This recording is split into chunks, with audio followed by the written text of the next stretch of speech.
Welcome to Iron Financial. We're the place that helps you forge a stronger portfolio and cut right through the market weakness. Today, we are putting Upwork's latest Q4 earnings report through a brutal stress test. We are going to hammer on the load-bearing walls. We're going to probe the very foundation to see if this company is actually built to last or if it's all just a pretty facade.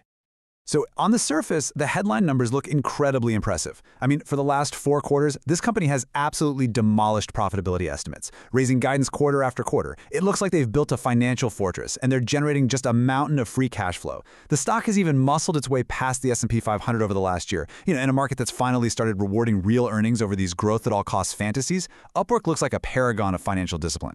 Now that is strength. Hold on, a fortress? How can we possibly call a tech company with a paltry, 2.4% annual revenue growth a fortress? That sounds less like a fortress and more like a museum. It's impressive to look at, but nothing new is actually happening inside. The market isn't buying yesterday's story, it's pricing in tomorrow's growth. And right now, if we're being honest, that growth is absolutely nowhere to be found.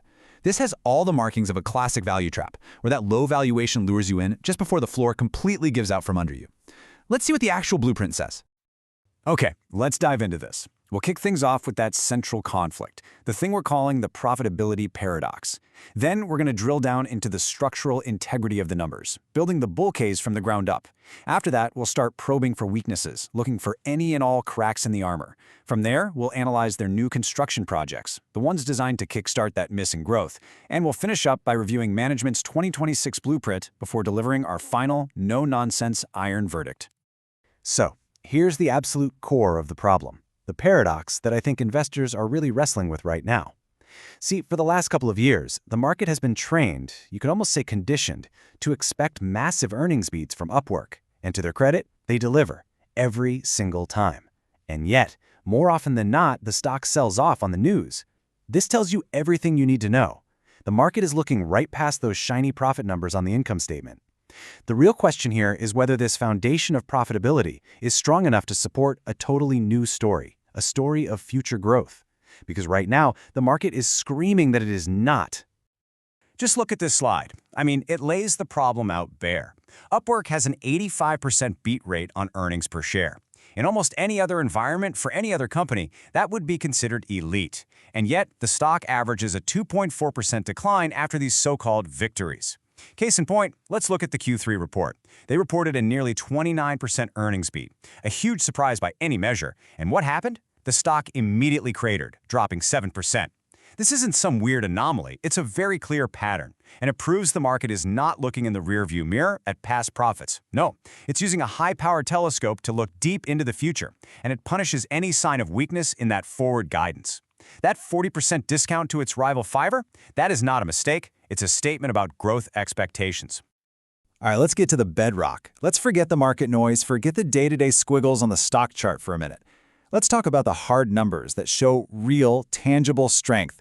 This is the financial core. This is the steel frame that they're building this entire operation on. This is the bull case, and it is built on a foundation of pure, unadulterated financial discipline.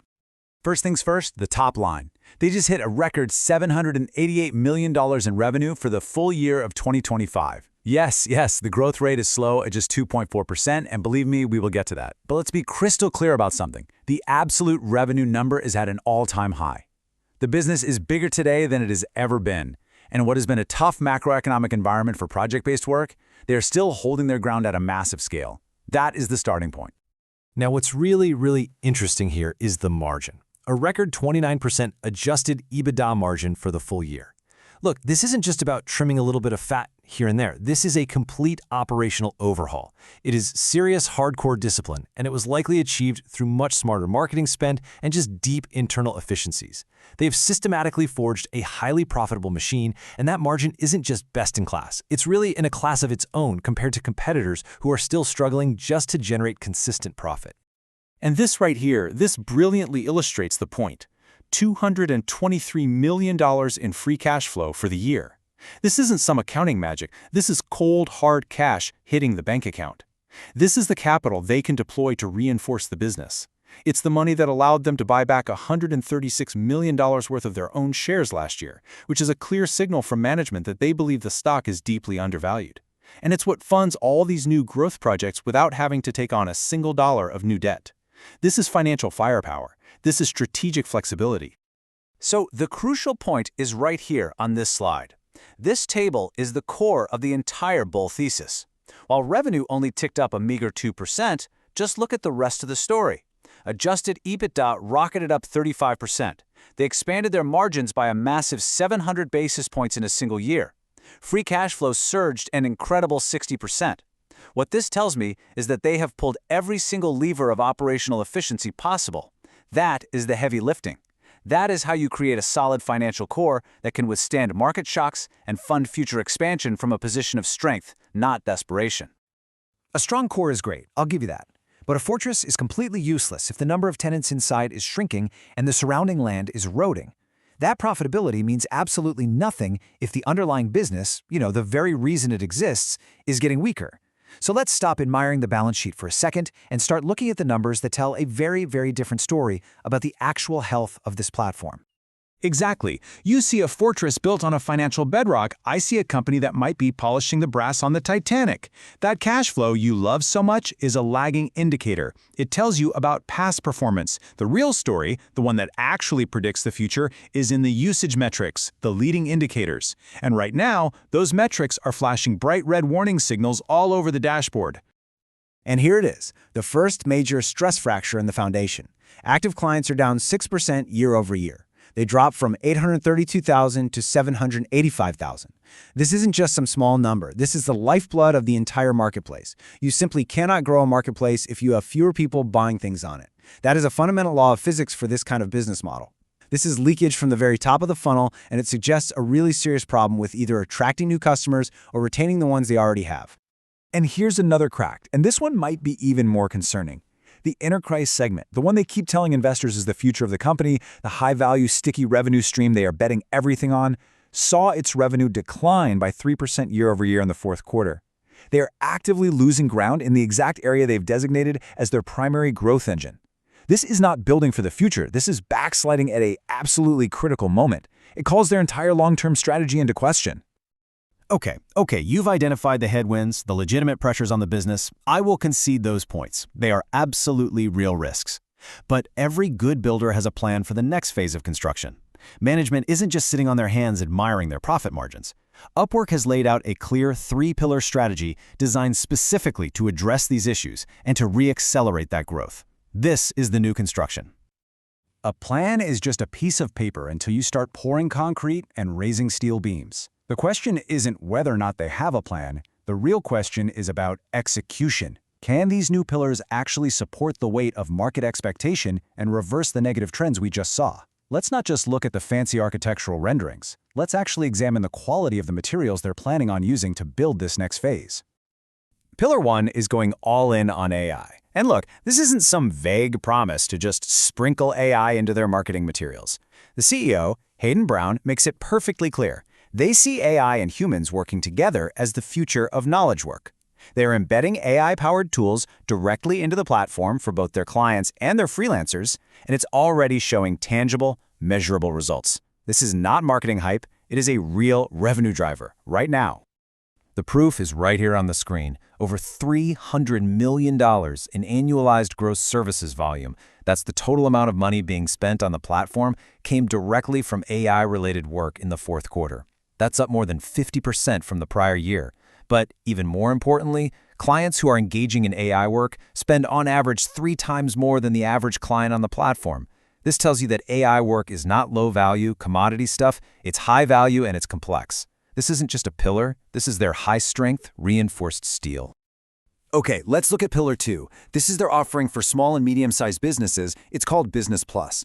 The numbers, they look impressive on the surface. A 49% sequential growth in active clients in just one quarter. That's a huge jump. But what's really interesting when you dig in is the composition. 38% of these clients are brand new to the entire Upwork ecosystem. So the question is this a sustainable way to bring in new, high-value customers who are actually going to stick around and grow their spending? Or is this a temporary boost from a new product launch that's just going to fizzle out, leaving them with high acquisition costs and very low lifetime value?